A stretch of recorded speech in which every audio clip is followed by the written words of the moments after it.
Good evening, my name is Austin Jordan. I'm a junior at the Bryant High School, and this is episode 1.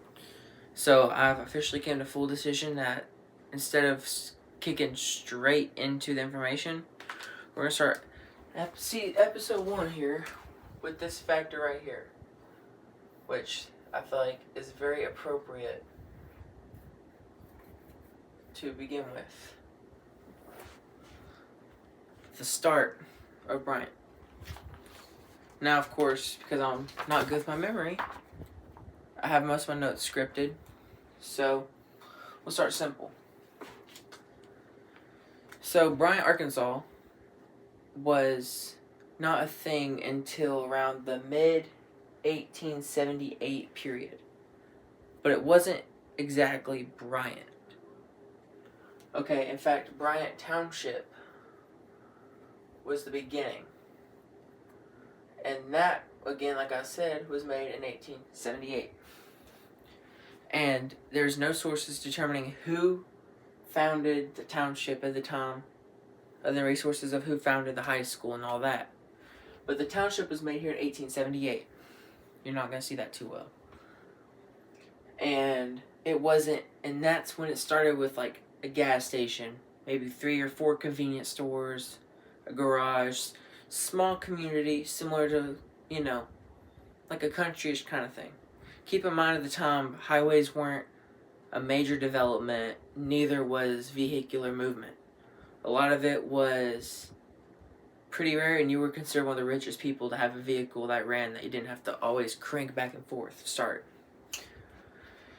It wasn't until 1892 when Bryant had a meeting, and they decided in 1892 to actually call this Bryant. Now, what I mean by that is not only was it officially labeled as Bryant, Arkansas, but it was now considered a town in Saline County, which in the future would be, as they didn't know, would be developed into one of the major cities here in Arkansas. So, the fun factor here is that Bryant became incorporated here in 1892, but around this era and period was around World War II. That's not right. You see, we go into about the Gilded Age. Bryant did not have any sort of education. A lot of it went towards Benton, or the capital of Arkansas, Little Rock. There was no small schooling nor small education systems near Bryant except for some partnering areas. It wasn't until we entered the Gilded Age, which is one of the biggest things that happened to Bryant. The Gilding Age, I don't even say gilded, but the Gilding Age was around the late 1800s, early 1900s, when agriculture was being dominated by technology and advancements. So how I wrote it is that it was a societal shift that pushed industries forward and moved agriculture to the back. This is as you could call it, was the beginning or the renaissance of Bryant's starting age. So we're going to label that in the 1900s. Now, as this was going down, Bryant was actually known as, and this was labeled, now, this is common fact, especially if you still live here in Bryant, but it was labeled as the center origin of Arkansas. And there's a monument down in the center of the Bryant town, close to Alexander, and it is the center of Arkansas. That's one thing that Bryant is now known for. So, in 1915, which is a pretty big jump from hundreds, in 1915, this is when Arkansas governor, his name was Joe T. Robinson, he passed an agreement for an education system to be built here in Bryant. Keep in mind that there was a small community, maybe 60 to 80 people who, population-wise, in Bryant. But of course, as agriculture was being pushed back and industry was pushed forward, there was more people reproducing. There was more hospitals. There's more ways to actually give birth to a child, and its life expectancy be longer than what it was. So that's when they passed an agreement to make Bryant campus. Now, keep in mind, I didn't say Bryant High School because the campus that they were going to use is today known as the high school, but about a good, not 1,000 years, a good 100 years ago, was known as just Bryant's main campus. Bryant's main campus would consist of 5 buildings. In 1916, Bryant's campus was built and had these 5 buildings. Keep in mind, today we have about 16 buildings just on the high school campus. Then, of course, we have like 8 elementary schools, 2 middle schools, and a junior high here in 2024. They fit these 5 buildings onto one campus. This one campus, let me get the glare. I'll help with the glare real quick. This should help. No, it does not. Okay. I apologize. The campus was actually consisting of these 5 buildings. I don't know the specific order, but I shouldn't have did that. These buildings consisted of the Home Economics Building. Believe it or not, home economics has been around since Bryant's beginning. Pretty crazy fact, because they call it home economics, and you might think, well, I've never heard that term. You've probably heard of economics. But home ec was known today as family consumer science, which was the basic needs of how to raise a child. Okay? Maybe this will help with the glare. That helps with the glare. Let me just point that straight up. Okay? The second building, which is pretty obvious, they had a gym, but this also doubled as their cafeteria. Now, I will go over a lesson about, I'll give a quick brief on the cafeteria food. Quick brief, it was probably just about, it was maybe a little bit more worse than what we have. Because, yeah, I think they didn't have, you only probably have one option. I did not do research over this, but I'm pretty sure you would probably only have like maybe one option, and it was something home style. That's usually a common stereotype. You actually had the high school building, and this supported grades 7 through 12. So the high school here would support grades 7 through 12, and you might think, well, that's a lot of students to hold in a building. You gotta think, though, the population was small, so there's maybe probably roughly 60 to 80 kids, 7 through 12. Then you had, which I think is kind of crazy, you had the grade school building. And you guessed it, it was K-6. Kindergarten through 6th grade. I think it was pre-K. I don't know if they did pre-K then, though. Most of them kids grew up for kindergarten. But, same thing, maybe like 50 kids. And the last building they had was, I need to make sure I spell this right, agriculture building.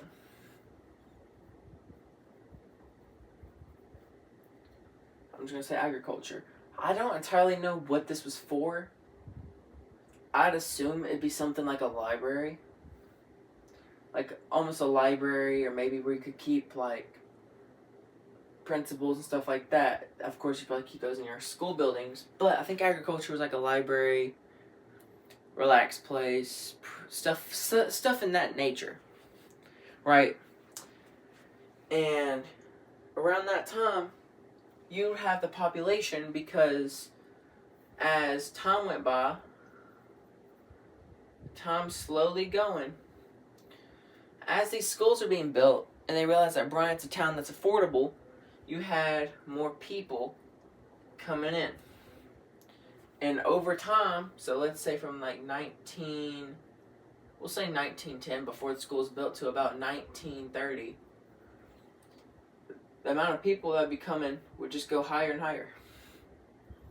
The reason being is because a lot of people would say, Bryant High School has some of the best teachers, and there was a lot of really good teachers who moved on at this time. In fact, we're about to get into one of them who's not only was a teacher in the third, who was a teacher somewhere earlier into the 50s, but he was also a big part of Bryant, and we'll learn about him later on. Now, 1930 was, you could say it was the golden years for the high school, or what I should say is the campus. Around this time, World War II started. And as World War II was going, Bryant, Arkansas had a major role in that. In fact, this is a pretty cool fact here. So, during World War II, Bryant was involved because if you have Bryant right here, right? You have Bryant, okay? And you have a good population of people are being drafted. But they supported by going down to a mining boom, which was about southwest from Bryant.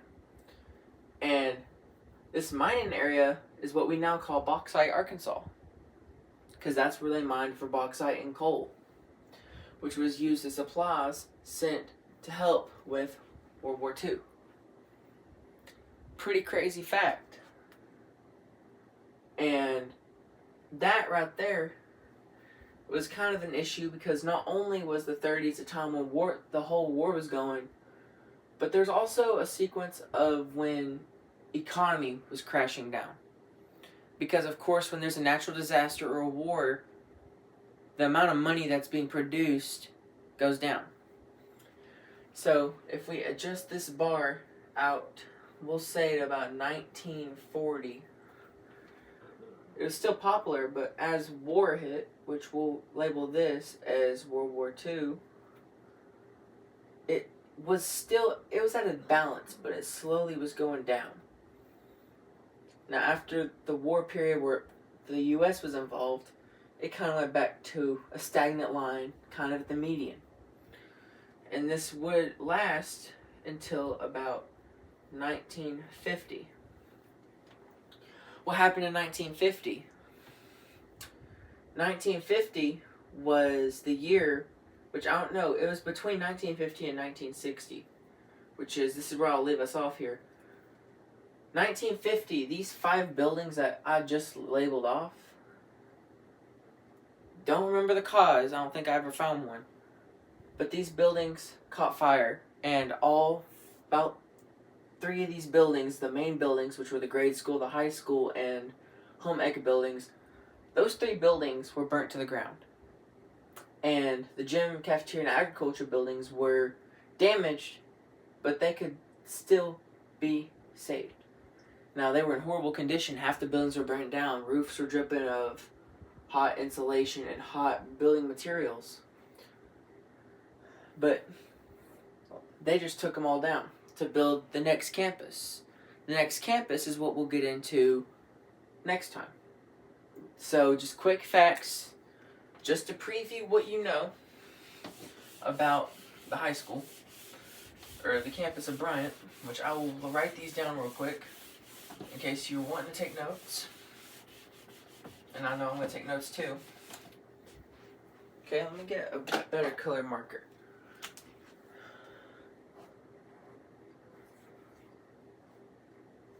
Bryant Township, which I will put as Township for TS, was established in 1878. Bryant Township, 1878. Now, Bryant, Arkansas, whenever it's officially on the map, was around 1892. Okay, I'm right in the light. Okay, and then it was around the Gilded Age.